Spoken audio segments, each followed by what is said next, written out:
Hello guys, welcome to my channel. स्वागत है मेरे चैनल पर। तो आज जो हम वीडियो बनाने वाले हैं इसका टॉपिक है document required in YouTube counselling and reporting day at college और यूट्यूब काउंसलिंग की डेट। हाँ भाई, इसमें मैं तुम्हें यूट्यूब काउंसलिंग की डेट भी बता दूंगा तुम्हारी कब शुरू होने वाली है बीटेक फर्स्ट ईयर के लिए। तो वीडियो स्टार्ट करने से पहले मैं बता दूं, you all can join my personal counselling group अगर तुम इंटरेस्टेड हो तो। इसमें आपको मिलेगा full calling support, WhatsApp access, choice filling में हेल्प और स्पॉट तक फुल गाइडेंस, मात्र 119 रुपीज़ में, जो कि आई थिंक इतना बड़ा अमाउंट भी नहीं है। तो अगर तुम ज्वाइन करना चाहते हो तो नीचे डिस्क्रिप्शन में लिंक है गूगल फॉर्म का, वो फिल कर देना। उसके बाद आपको खुद ब खुद व्हाट्सएप पे मैसेज आ जाएगा। तो चलिए अब वीडियो पर चला जाए। तो भाई जो डेट है यूट्यूब काउंसलिंग की for first year BTech student, वो है 11 जून से शुरू। तो 11 जून से तुम लोगों की काउंसलिंग शुरू हो जाएगी। और फॉर मोर अपडेट्स तुम चैनल सब्सक्राइब करके रखो और मेरा टेलीग्राम चैनल भी ज्वाइन कर लो, जिसका लिंक भी तुम्हें डिस्क्रिप्शन में मिल जाएगा। तो अब आता है डॉक्यूमेंट्स में। तो भाई यूट्यूब काउंसलिंग के टाइम तुम्हारे ज़्यादातर डॉक्यूमेंट्स नहीं लगेंगे, सिर्फ आधार कार्ड, एक फ़ोटो और साइन।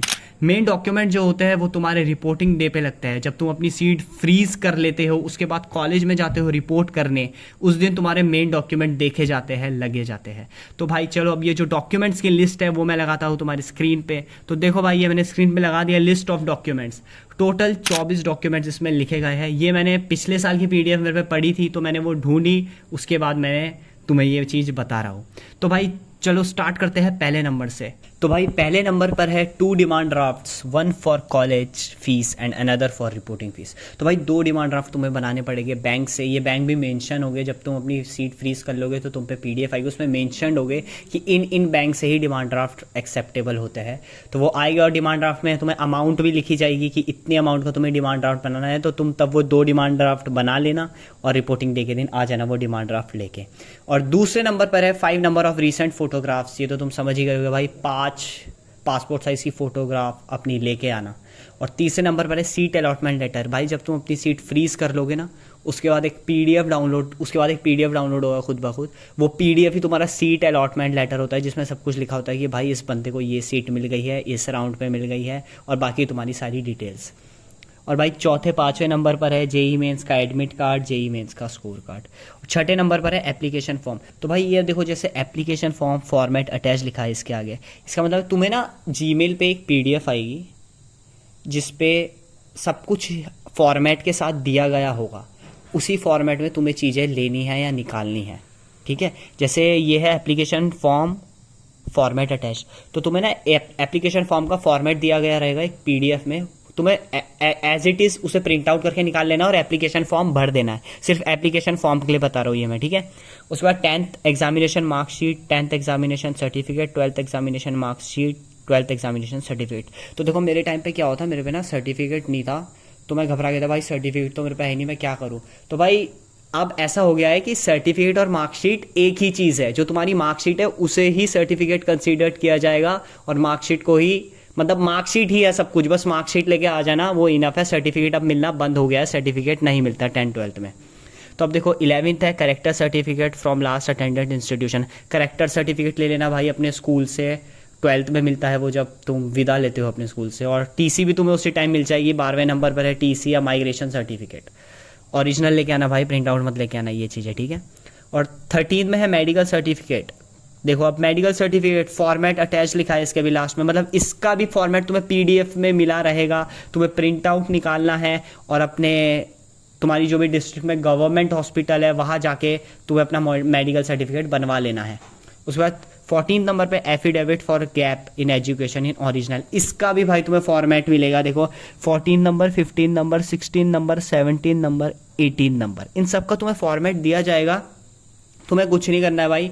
मैं भी बहुत कंफ्यूज था कि यार फॉर्मेट दिया है, इसी का प्रिंट आउट निकाल के भरना है या इसे अलग से साइबर कैफे में लिखवा के निकालना है। तो भाई देखो अब मैं तुम्हें क्लियर कर दूं, ये जितना भी है ना, ये देखो 13 से लेके 18 तक इसके फॉर्मेट दिए हैं, ठीक है ना। जो 13 वाला है इसका तो तुम्हें as it is print out निकालना फॉर्मेट का, और हॉस्पिटल चल जाना, वो तुम्हें भर के दे देंगे।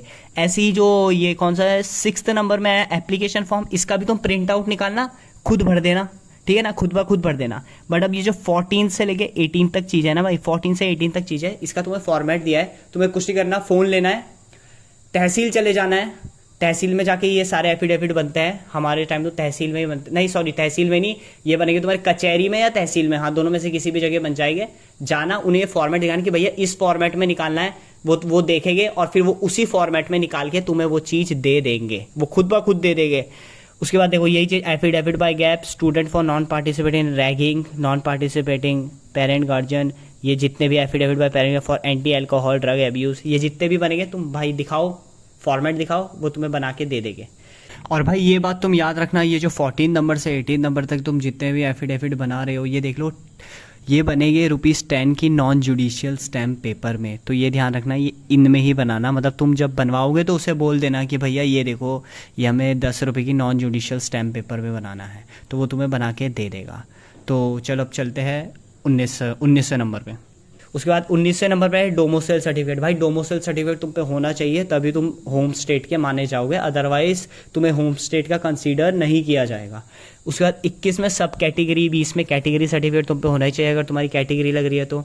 और 22 में है बायोडाटा फॉर्मेट अटैच। तो भाई अब मैं बता दूं, जो बायोडाटा है इसका भी तुम कुछ मत करना, प्रिंट आउट निकालना, खुद लिख लेना, प्रिंट आउट निकाल के खुद लिख लेना। और सोलेम वॉलेंटरी डिक्लेरेशन फॉर्म, इसका भी अटैच है, इसका भी प्रिंट आउट खुद निकाल के भर देना।